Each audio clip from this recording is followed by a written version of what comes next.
Welcome back, everyone, and we are back with the greatest news of the time. That is, Infosys has again released the dates for InfiTQ 2022. So many amendments have been done, so many new things have been included, registrations have started, exam dates are already being declared. So, what are the things that we are missing on? What are the things that we need to catch up? That is what we're going to talk about in this particular video. Also, I'm going to tell you what are the different routes that are registered, what is the syllabus, how do I need to prepare, what are the things that I need to focus on with respect to my registration as well as with respect to the dates that are being focused on. Okay, so the main objective of this video today is Infosys National Qualified Test, InfiTQ 22. Why is it called as 22? Let me first focus on this 22 first. Why is it called as InfiTeco 22? Because it is specifically for those students who are going to graduate in Infosys 2020, who are going to graduate in 2022 and they can apply for the Infosys exam. Now, this exam is not for anyone who has been graduated in 2019 or 20 or 21. No. All those students who are going to get graduated next year, that is in year 2022, they are going to be eligible. Plus, the biggest star mark that we have here, the biggest advantage that we have here is any student, irrespective of the percentage criteria, irrespective of what they got in 10th plus 2 or whatever they're going to get in their degree or how much marks they must have got throughout, irrespective of that mark, there is no percentage criteria for this InfiTQ 2022, which is why this is a very great opportunity for all those students who want to have a secure future, who want to, who are thinking that I'm not doing good in, I have not done good in 10 or 2, or I have not done good in my degree. How am I going to have a future? This is the perfect idea for you. This is the perfect opportunity for you to crack this and to get a secure placement. That's what we're going to deal with. Okay, now let's begin with what Infosys is, what this NPTQ is. I have the Infosys portal link also. So this is the link nptq.onwingspan.com, and you can find this link on the description of the video as well. So in the description of the video, you'll find this registration link also. So please, if you're not registered, after the video, I want all of you to register yourself on the portal and be ready with all the preparations that are prerequisite. So this is the link. It would be there in the video description as well. So what this Infosys InfiTQ is that we're talking about? So basically this InfiTQ is a certification program. So what they're doing is they're conducting a certification program. So once you have done the certification, you will become an Infosys certified software programmer. Now see different companies. If I talk about the equivalents, there is Infosys, TCS, Wipro, Capgemini, and Cognizant. All of these companies, they conduct certain rounds so that you can get into those companies. But the thing that is different about Infosys is its InfiTQ, which gives you a certificate, which gives you a proof that okay, now you are a certified software programmer once you have passed the rounds, once you have given the exam. Examination process, as everybody knows, it is going to be online.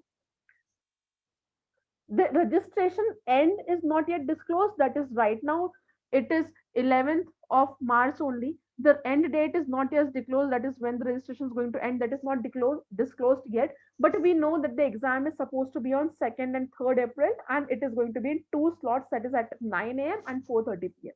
So exam date, online test is already given to me. The dates I have for the exam, it's 2nd and 3rd of April, and it will be conducted in two slots on both the days.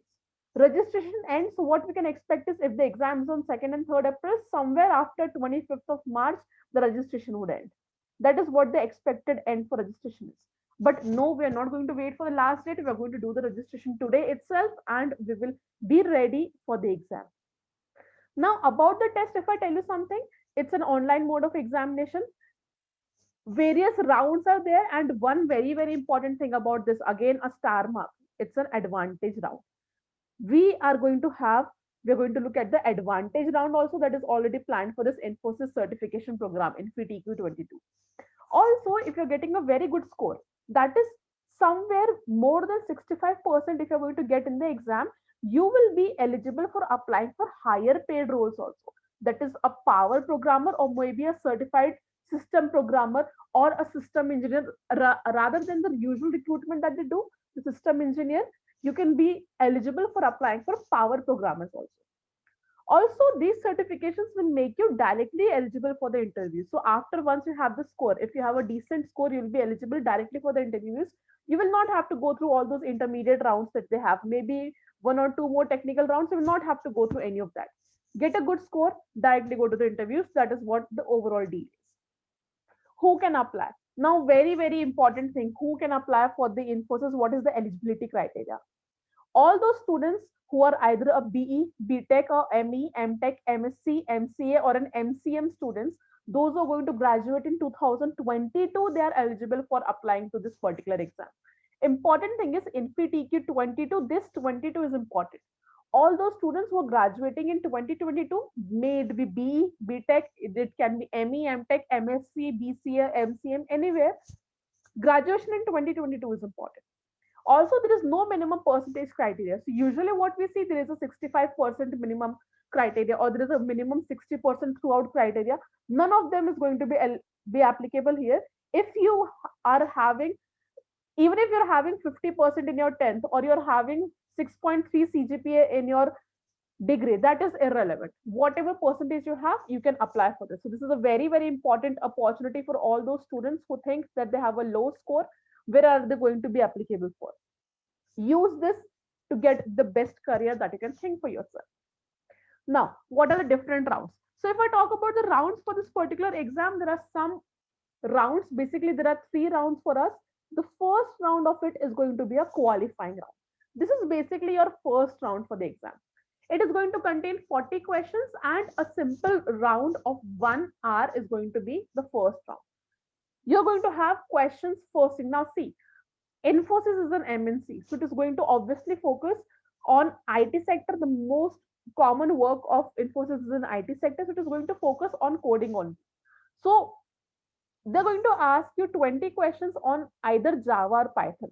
Now I have written, I've had a slash here. You'll say that, ma'am, why a slash? Why can I give both of them? So the thing is, when you will do the registration, that time also you'll have an option. You'll have to choose either Java or Python. That is, if you're going to choose Java, all the questions of all the rounds, may it be the qualifying round, may it be the second round or the advantage round, any round, if you're selecting Java, everywhere you're going to have questions from Java only. But if you have selected Python, everywhere, may it be the first round, the second round, or the interview, anywhere you're going to have questions from Python only. So if you have selected Java, you need not deal with Python. If you have selected Python, you need not to deal with Java. That is the beauty of this particular exam that we have right here. So if you're selecting Java, you're going to have 20 MCQ questions of Java. If you're selecting Python, you're going to have 20 MCQ questions of Python. But database management system, this DBMS is compulsory. You'll have 10 questions of DBMS. Aptitude, simple 10 MCQ questions. Plus, very, very important thing, we have a negative marking here. That is, every question is going to have +1 if you give it correct. But if you are giving it wrong, you're going to have minus 0.5. 0.25. That is, every question is going to have a negative marking of 1/4 mark. Okay, this thing is very, very important to keep in mind. I'll show you the registration process. There you will see how to select the programming language also. Next, you're going to have the final round. So once you have clarified, once you have qualified for this one, the qualifying round is cleared, you'll go to the final round. Again, in final round, you'll have questions either from Java or Python according to your choice, a hands-on program. So what we mean by hands-on is you'll have to code. You'll have to do the coding. So 2 simple questions of coding. Then you will have Java or Python according to your choice. You'll have 10 MCQs, and you will have database management system 10 questions, which are also going to be on a MCQ basis. The difference between MCQ of the final round and the MCQ of the qualifying round is these MCQs are going to be HOTS. That is, they're going to be higher order thinking skills. They're not going to be as easy as the first round. They are going to be a little bit typical. Also, here in the MCQs, you're going to have no negative marking. So it's suggested that you attempt all the MCQs. Do not leave out any MCQ. Attempt all the MCQs in your final round. I'm not talking about the qualifier. Qualifier, you have negative marking. So be careful there. Now, the beauty of the final round is, if you're getting a score of 65% of more in your final round, you will receive a certificate of being an Infosys certified software programmer. So a decent score of 65% gets you a certificate also, which means you will have an opportunity to appear directly into the interview for system engineer roles at Infosys. So if you're getting a good score, if you're getting a score of more than 65% in this round, You will get a certificate, plus you will be eligible to apply directly for the interview of system engineers. Okay, so final round, getting a good score becomes very, very important. Next thing, after the final round, you'll have an advantage round also. So what we mean by advantage round is, again, it is going to be a round of 3 hours where you're going to have programming questions. There are going to be three questions for programming, and their difficulty of level, yeah, their level of difficulty will vary. Some question can be very difficult, some question can be very easy. So programming questions, these three, their difficulty level is going to vary according to the question. And each question is going to have different marking. Okay, but overall, overall, these three questions are going to carry some 225 marks. Previous year's papers, they had the exam which was conducted previous year, the overall marking of that paper was 225. So this year also it is expected that the same range of marks would be conducted, and every question is going to have a different marking. Maybe first question can carry 80 marks, the second programming can carry 50 marks, the third programming can carry some 120 marks. Okay, so that way each question will have different marks, but overall, more or less, it is going to be somewhere 225 marks paper. If you clear this round, what is the advantage? Why is it called the advantage round? If you clear the round, you will receive a placement interview opportunity. That is, even before the placement starts for different colleges, you'll have an opportunity to give the interview as a power programmer and as a system engineer specialist role. Usually, what the Infosys does recruitment, it provides a system engineer only. It does not provide a system engineer specialist. So whatever the recruitment happens in colleges, they give a system engineer. But if you clear this advantage round, you are going to get an opportunity to appear for a power programmer or a system engineer specialist role, which will be a virtual interview, maybe on a Skype or a FaceTime call. Technical and behavioral skills are going to be checked. Simple interview based on this. That's what, if you get a very good score in advantage round, if you clear this round, you will be eligible for this particular programming. Now, since we're done with the basics, since we're done with all the things that we needed to know about the exam, let's look for the registration process.